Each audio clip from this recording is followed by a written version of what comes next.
Hello, my name is Stephanie April, and I am going to be talking about my artistic dream today. Before I can fully explain my artistic vision, I need to explain the background story to my inspiration. My art vision begins with a tragic story of a young Aboriginal male who suspiciously died. It's based off of a book called Starlight Studios' Story of Neil Stonechild.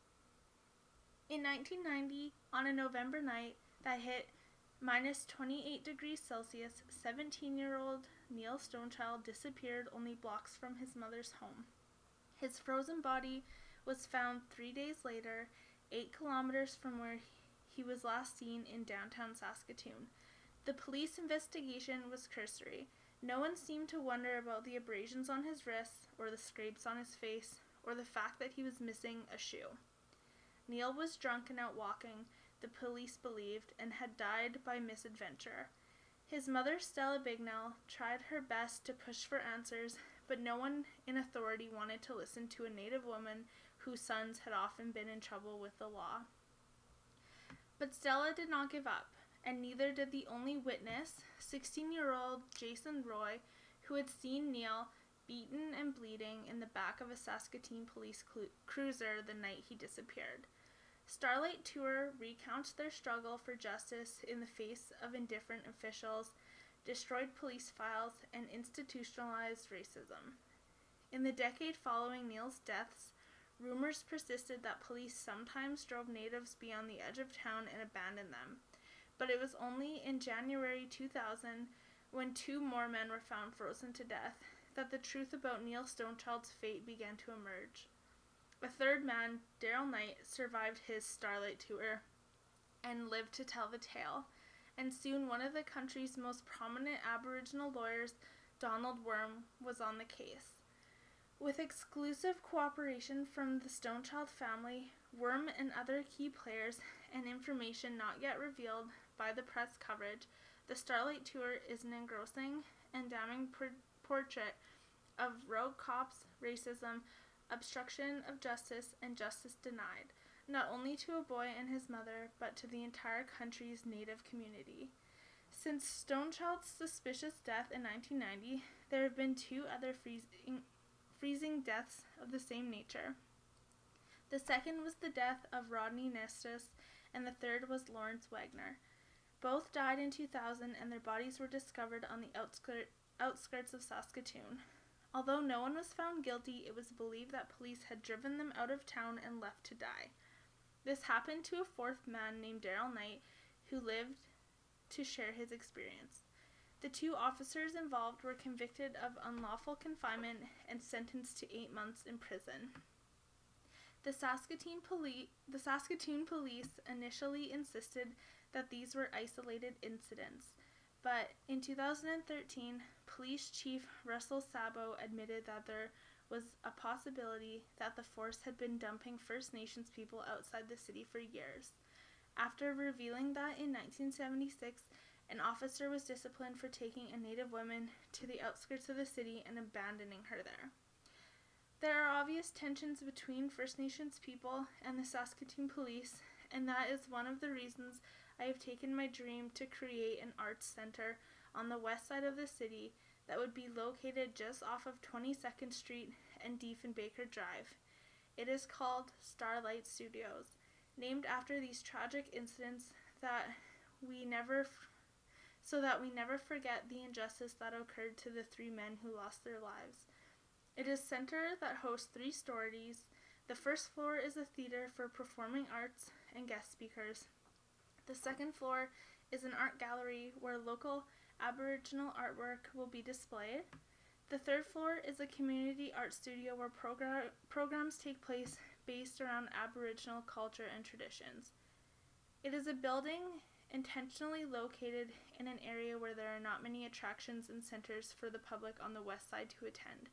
My vision is to get youth off the streets and involved in the arts through one of these 3 artistic options, that being the theater, the gallery, or the studio. There is such a high need in the city for Aboriginal culture to be expressed. Many First Nations people and students do not have places to go in the city that make them feel comfortable, accepted, and understood. I want to accommodate these needs by creating a place that allows them to thrive in an artistic environment while involving the entire community to bring together the people of Saskatoon. The goal of my building is to invite students into the building to observe and create art in a way that suits their specific interests. There are so many different activities to get involved in at Starlight Studios. The exterior of the building has the faces of Neil, Rodney, and Lawrence to remember those who have died or suffered due to unfair treatment, not only by the police, but by society. The building represents healing and encourages positive life changes and positive self-expression. For the exterior of the building, and to involve students from many schools to be part of this movement, they will each get a wooden square and a color palette to work with. They will be asked to paint on the wooden square as it relates to a First Nations issue, movement, or event. When put together, there will be 3 separate mosaics in total that make up the faces of Neil, Rodney, and Lawrence, who lost their lives. This project brings student awareness to Aboriginal issues in Saskatoon. It will lead into deeper discussions about First Nation issues and will help to promote a social change in how students view Aboriginal issues in Saskatoon. Additionally, I want to give students the opportunity to have their work displayed in the Starlight Studios gallery. There would be student days where student artwork from around the city would be put on display in the gallery for the public to see. Schools would be invited to come in and view the art in the gallery. This project brings together students, artists, Aboriginals, and other people from outside the city. My dream and teaching philosophy is to bring awareness to these important issues and create a change in the younger generation so that they are able to become engaged citizens who care about their community and fight for justice and a better tomorrow. I want to instill passion into my students by showing them that anything is possible. I want to know each of my students on a personal level and know why they are passionate and know what they are passionate about so I can mold my lessons around that. I believe in teaching students with dignity and providing a fun, hands-on learning environment. I want to mold my students into lifelong learners that care about others around them and what is going on in the world. I believe that Starlight Studios is a great place for any aged person to come in and learn about Aboriginal art, culture, and history. My passion for helping others is what has brought me to arts education in elementary schools. I believe that through art you can express your feelings in a way you otherwise cannot. Art is a positive way in which you can work through difficult events and emotions in a constructive way. I am drawn to teaching arts education because it allows self-expression to take place and also allows you to push yourself and boundaries that society has placed around you. So ladies and gentlemen, I present to you Starlight Studios, a virtual tour. So here's the exterior part of my building. We're first gonna go to sleep so it's daytime. Okay, so this is the exterior. So on the left is the elevator shaft and on the right is a waterfall wall. So when we look at the outside of the building, we're just gonna go take a little look at what the mosaics might look like. So on the one side would be the face of one of the men who died. So it would be more colorful, but just with Minecraft there aren't a lot of options, so I just wanted to show that we would make a face. Okay, and we'll head to the other side. And here's a mosaic of the second man,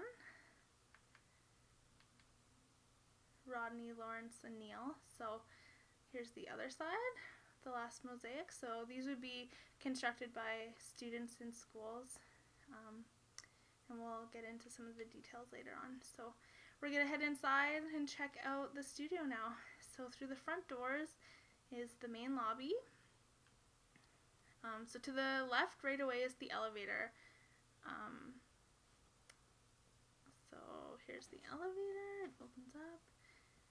Cool. Okay, and when we come into the building, and we look straight up, there's actually an SS, which stands for Starlight Studios, and the yellow blocks are there to represent stars. So that is why that's there.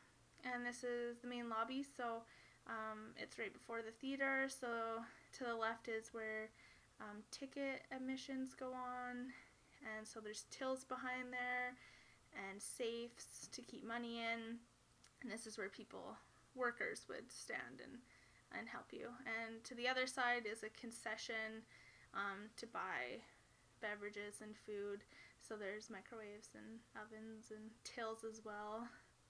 So this is where other workers would be.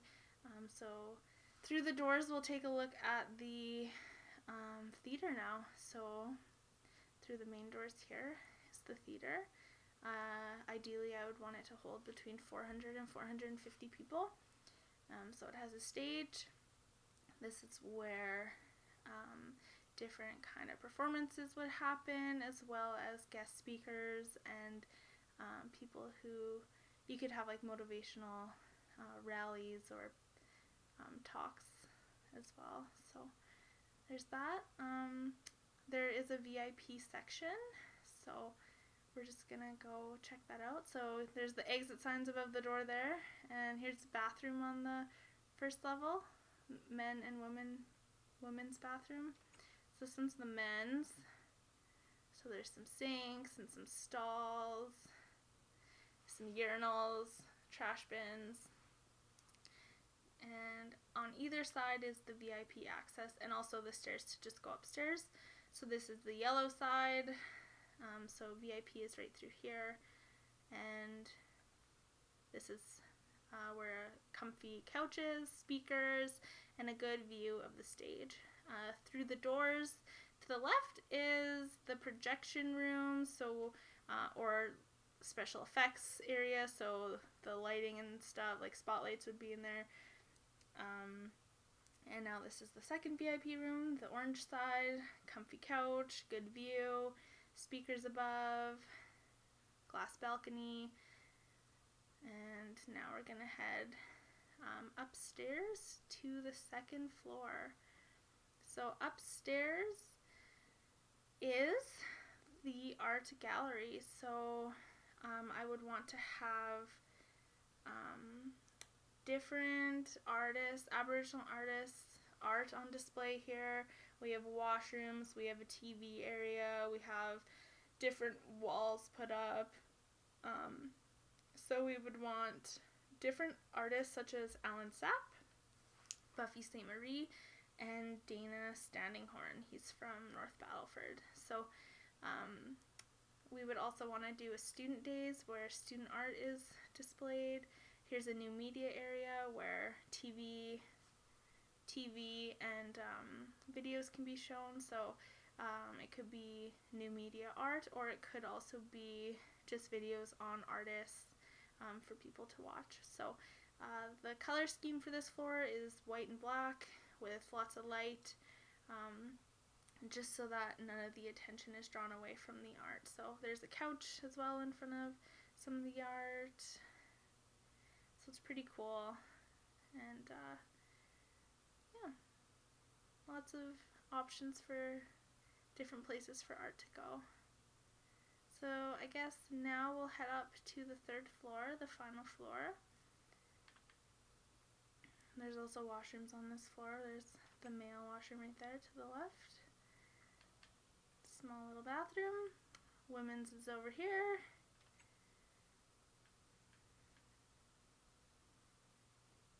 Okay, and now we're gonna head upstairs.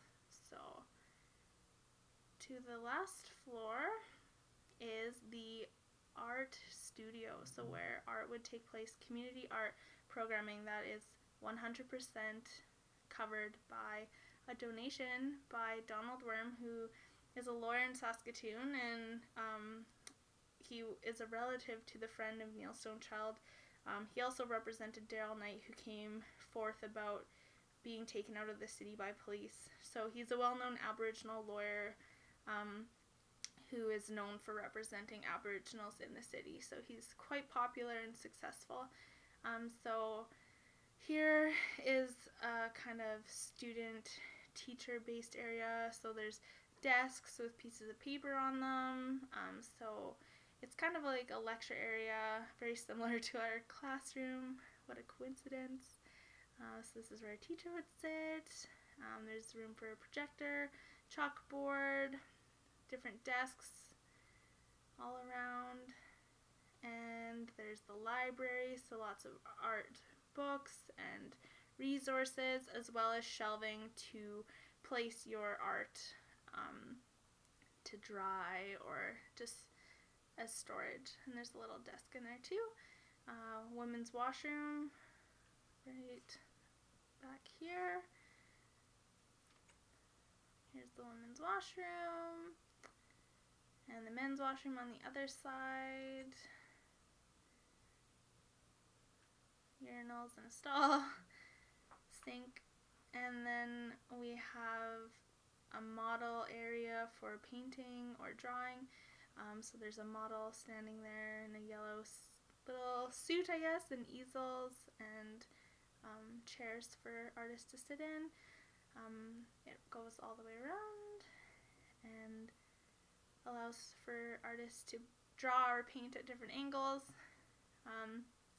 The vision for this floor also is to have lots of natural lighting, so we have windows all throughout the floor, different colored glass panes, different plants, and different pots as well. Pots that would be made in this area, so this is kind of like the pottery workbench kind of area. There's shelves on the side of the wall here. So we have 4 kilns to do pottery. So these are some examples of the pots that would be created to put the plants in that we could plant, and different workbenches that are placed kind of just all around here. So just kind of like an open work area with standing desks. Yeah, so that is the 3rd floor art studio. It would have different programming. Color Me Artful, which is an example. This is a family studio event that would normally cost $5 per person, but in this case it's free because Donald Worm won a $15 million lottery ticket, so he donated it to this Starlight Studio, and so all programming is now free. There's also Bring Your Class to the Studio for a Day. Your choice of drawing, painting, paper mache, pottery. Normal costs for 2 hours is $90, but it would be free. Pottery classes normally cost $200 per person for a 10-week course. I personally know an elder named Sheila Hansen who does pottery, soapstone carving, healing circles, talks, stories. So she would definitely be a great person to have come in, teach some classes, maybe do some healing circles, things like that. So we have one last bonus kind of area to check out. So up these stairs on the 3rd floor, or accessible by elevator, is the rooftop terrace. So there's kind of a walkway all around with shrubs, and then we have this dome here that is the Starlight Dome, which is where you can come out at night to look at the stars. So it's not nighttime quite yet, but when it is nighttime, you can see the stars. And this would be a perfect place to have people come and join and do healing circles, or you could have guest speakers come in here and do some talks. There's lots of seating, and there's lots of room for events to take place, and it's a really special area. So that's a glass dome completely made out of glass blocks, so you have full view of the sky. So out here is just more of the terrace, access to the elevator over here, a green space, and then right here is where the waterfall wall begins, or yeah, I guess begins. And yeah, that's the building. So we'll just take one last look from far away.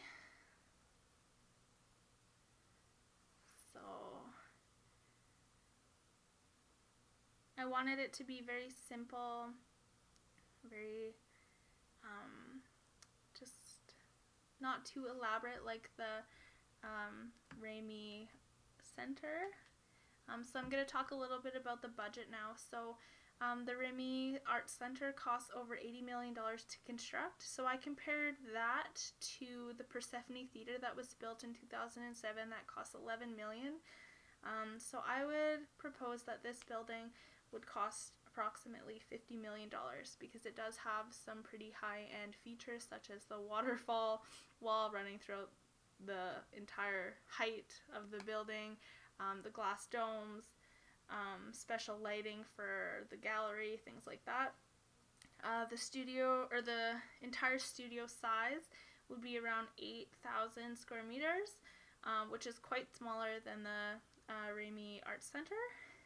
Admission would be $12 for adults, $10 for seniors, and free for children.